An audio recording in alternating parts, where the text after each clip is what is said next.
Bringing you the analysis beyond the media headlines, the Global Research News Hour is on the air.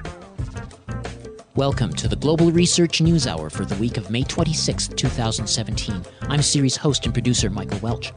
We'll begin our show with News Notes, a sampling of articles from the Global Research News site.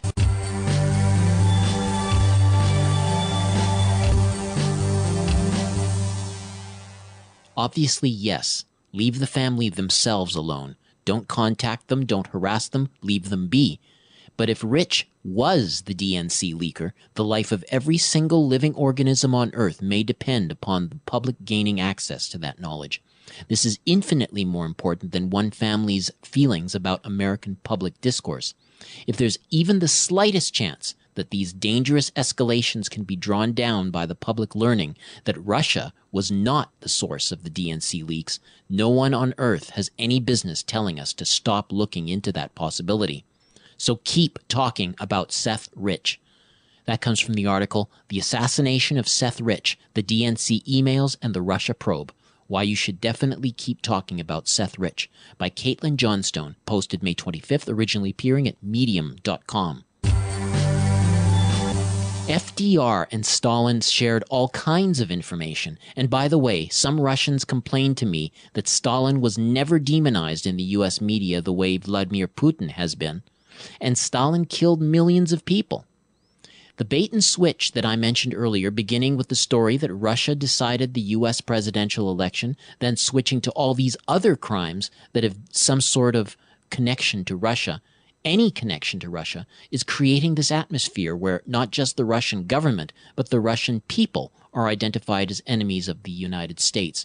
A people is not a government, and a government that has flaws does not typically see those flaws improve in response to threats, sanctions, attacks, or lies about it. That was an excerpt from David Swanson in conversation with Ann Garrison under the headline, "Never Mind the Real Russia, This is All About Trump."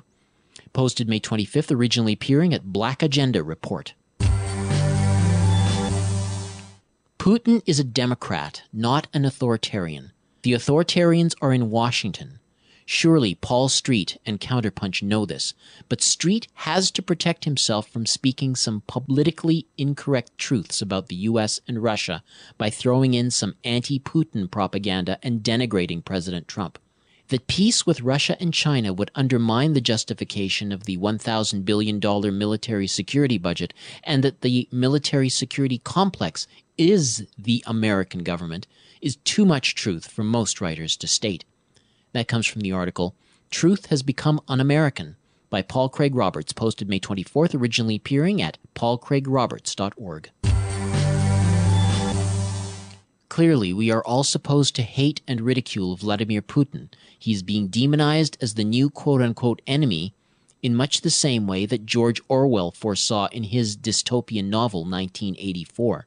Yet, what is perhaps most troubling is that the major U.S. news outlets, which played instrumental roles in demonizing leaders of Iraq, Syria, and Libya, believe they are engaged in some quote-unquote golden age journalism, rather than writing propaganda.